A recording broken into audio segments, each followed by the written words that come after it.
Ben ritrovati dalla redazione. Una persona è morta e una donna è ricoverata in ospedale con gravi ferite dopo che l'auto sulla quale viaggiavano uscita di strada e si è schiantata contro le barriere autostradali. È accaduto poco prima delle 3 dell'altra notte lungo l'autostrada A4 in direzione Milano, nel tratto compreso tra gli svincoli di San Dona di Piave e Meolo Roncade. Il veicolo è finito dopo aver impattato con il guardrail laterale contro le barriere fisse centrali che delimitano le carreggiate. I vigili del fuoco accorsi da Motta di Livenza e Mestre hanno messo in sicurezza l'auto ed estratto la passeggera, che è stata presa in cura dal personale del SUEM, stabilizzata e trasferita in ospedale. La persona che era alla guida del mezzo invece è deceduta all'istante nel violento impatto. I carabinieri hanno fermato un cittadino domenicano sospettato di essere l'omicida di un uomo di 31 anni, cittadino italiano e di origine a sua volta domenicana, all'esterno di un locale da ballo a Udine dopo il veglione di Capodanno. L'uomo è stato bloccato vicino al confine con l'Austria ed è stato portato in caserma. Il procuratore di Udine Massimo Lia ha fatto sapere che nell'inchiesta si procede per il reato di omicidio volontario. Per quanto riguarda l'uomo sospettato di essere l'omicida, i carabinieri hanno tenuto sotto controllo una abitazione alla periferia di Udine con personale specializzato, considerando l'ipotesi che lì l'uomo avrebbe potuto nascondersi o comunque che avrebbe potuto passarvi. Secondo una prima ricostruzione degli investigatori, il 31enne sarebbe stato colpito alla gola al culmine di una lite con un coltello con una bottiglia rotta. La vittima è stata immediatamente soccorsa e portata in ospedale, dove era giunta in condizioni gravissime un paio d'ore dopo il ricovero. È morto per l'aggravarsi delle condizioni.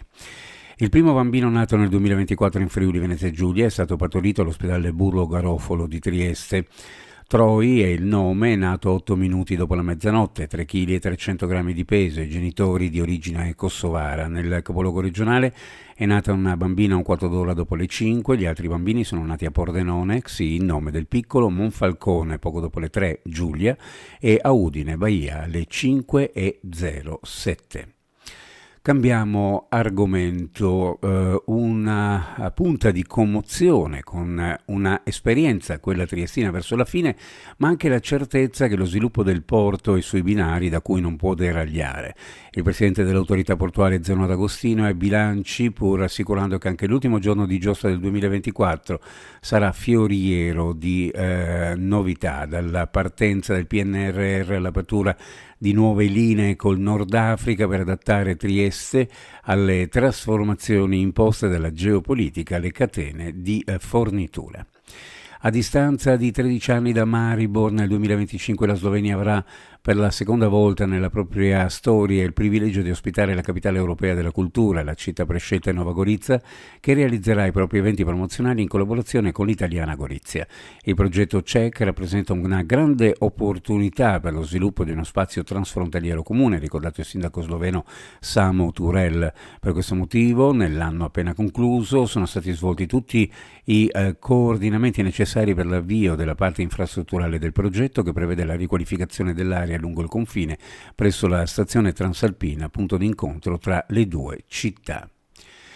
Ed ancora in chiusura uno sguardo alle previsioni meteorologiche per la giornata. Oggi cielo da variabile nuvoloso, in genere con più nubi ad est e più schiarite probabilmente sulle Alpi.